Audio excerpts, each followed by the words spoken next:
no está bajo la ley?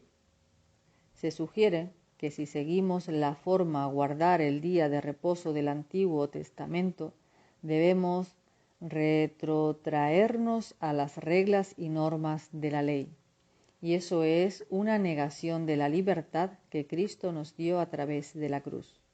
Aquellos que creen en el mantenimiento del día de reposo, se nos dice, o bien deben ser rígidos en la forma en que lo aplican o ser inconsecuentes. Ya hemos dado una respuesta a eso en el capítulo 2. Quizás necesitamos recordar una conclusión a la que llegamos entonces. La gracia y la ley solo son términos opuestos para el hombre o la mujer que están fuera de la gracia. Una vez que estamos en el lado de la gracia, la ley misma se convierte en gracia. Ya no es un tirano que nos condena, sino una fuerza amistosa que nos mantiene a raya. Puede que a algunos les cueste trabajo entenderlo, pero su comprensión es fundamental. El salmista amaba la ley de Dios porque le traía libertad, no esclavitud. Solía pensar en esto y se deleitaba. Salmos 1:2, 119:70, 119:77, versículo 97, versículo 113, versículo 163 y versículo 174. No quería nada mejor para sí que la ley perfecta de Dios en su corazón. Salmo 37, 31 y 48. Si todo lo que se dijo en el capítulo 2 es una comprensión correcta de la relación entre la gracia y la ley, entonces el cuarto mandamiento se alza junto con los otros 9 como una expresión del gran amor de Dios al darnos un patrón de corrección para nuestras vidas. Por supuesto que el Evangelio siempre destaca nuevos aspectos de la ley. Eso es exactamente lo que Cristo estaba haciendo en el Sermón del Monte, Mateo 5:7. No estaba anulando la ley de Dios, sino aplicándola en su dimensión completa. Hemos visto que no había nada nuevo en el mandamiento de amar al prójimo como a uno mismo, Mateo 22:39. Ya había quedado claramente establecido en Levítico 19:18. La nueva dimensión del pacto que Cristo añadió es que debemos amar a nuestro prójimo como Él nos ha amado. Juan 13:34. De la misma forma, hay una nueva dimensión del pacto en el cuarto mandamiento. El patrón se encuentra en Génesis 2:2. Pero Dios le amplió a Moisés el propósito y las bendiciones que iban unidos a la observancia del ciclo de 6 días de trabajo y 1 de descanso. Éxodo 28, del 8 al 11, y 700 años después de Moisés, Dios amplió más aún el valor del día de reposo a través de Isaías 58, 13, 14. De cualquier forma, la nueva dimensión del pacto la añade Cristo en Marcos 2 y en otros textos. Hay una relajación de parte del rígido control que encontramos en Éxodo. Aunque hay cierta continuidad entre la ley del Antiguo Testamento y su aplicación hoy en día, también hay una ruptura, una discontinuidad. El día de reposo y las leyes que conciernen al adulterio son 2 ejemplos. Basándonos en el principio de discontinuidad, ya no apedreamos a una persona por trabajar inadecuadamente en domingo. Números 15, 32, 36. Al igual que no lapidamos a los adúlteros hasta la muerte. Levítico 20, 10. Comparar Juan 8, del 1 al 11.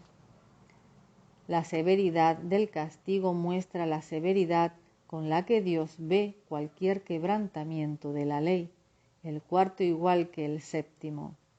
Su visión no ha cambiado, al igual que tampoco lo ha hecho la ley, aunque en el tiempo del Evangelio la gracia haya suavizado la ley. Esto es parte del plan de Dios que se va desplegando y desarrollando a medida que progresa la historia de la Biblia. Es parte de lo que llamamos la revelación progresiva de Dios. Hemos visto la clara relación con el pasado a través del Nuevo Testamento, pero la forma en que Cristo manejó los abusos de los fariseos fue más allá del tratamiento de las normas más inmediatas para llevar la posición cristiana a una libertad y un deleite en el día mayores aún, aunque sin abandonar jamás el principio. Todo esto realza más que disminuye el valor del cuarto mandamiento. ¿Ningún día especial? Otra razón que se esgrime para limitar este mandamiento en concreto es que para el cristiano todos los días son el día del Señor, por lo que no es preciso ningún día especial. Lo que no hagamos en domingo tampoco debemos hacerlo el resto de la semana. Este argumento no tiene nada de encomiable. Fue Dios el que, al término de su obra creadora, puso un día aparte y lo santificó. Esa no fue ninguna idea humana. De forma similar fue Dios quien mostró su plan perfecto a Moisés en el cuarto mandamiento. De un verdadero israelita, al igual que de un cristiano, se esperaba que viviera cada día de la semana de una manera que agradara al Dios que adoraba, pero eso no era eximiente de la necesidad de un día especial. Si nos paramos a considerar la necesidad de este séptimo día, se nos hará patente que solo un día protegido de las prisas y el trabajo de la semana cumplirá el propósito por completo. Además, como hemos visto, no hay duda de que para los apóstoles y la iglesia primitiva había un día especial.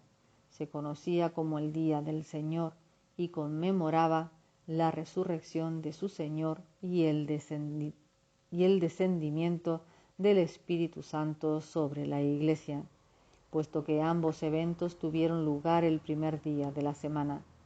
Sugerir que no necesitamos un día del Señor, porque de cada día debemos hacer un día del Señor, es ser más sabios que el Dios que dio un día especial a su pueblo elegido, el Cristo que mantuvo su valor como algo hecho para el hombre, y los apóstoles que primero mantuvieron el principio con la adoración regular en el día de reposo judío y más tarde en el día especial, el día del Señor. Nada previo al Sinaí. A algunos les supone un gran problema que tras la única referencia de Génesis 2:2 al día de reposo, hay un silencio absoluto en todo lo que se refiere a él hasta que llegamos a Éxodo 16. ¿Por qué? Si es tan significativo, no se menciona y no hay ninguna evidencia de los patriarcas lo guardaran. No obstante, hay muchos asuntos que más tarde Dios regula en sus órdenes a través de Moisés que, a bien, no se mencionaban en Génesis o bien se introducen presuponiendo que se sabía más de lo que nosotros conocemos. Por ejemplo, donde se prohíbe explícitamente en Génesis la idolatría y el adulterio o aún el robo. No obstante, de la narración se deduce que había cierto entendimiento sobre estos asuntos. La respuesta de José a la mujer de Potifar en Génesis 39. De forma parecida vemos que Abraham y Jacob conocían la importancia de todo lo referente al diezmo. Génesis 14, 20, 28, 22. Sin que se registre explícitamente ninguna instrucción de Dios. Estos dos datos nos permiten suponer que Dios había dado ciertas reglas que la Biblia simplemente no registra. ¿Es este también el caso de la ofrenda de Caín? Debemos suponer que Caín era consciente de cosas que no se nos dicen. Es, por tanto, perfectamente razonable sugerir que la introducción del día de reposo en Éxodo 16 y 20 presupone ciertas nociones que se remontan a la historia de Israel. El patrón de Génesis 2, 2, 3 era ciertamente claro.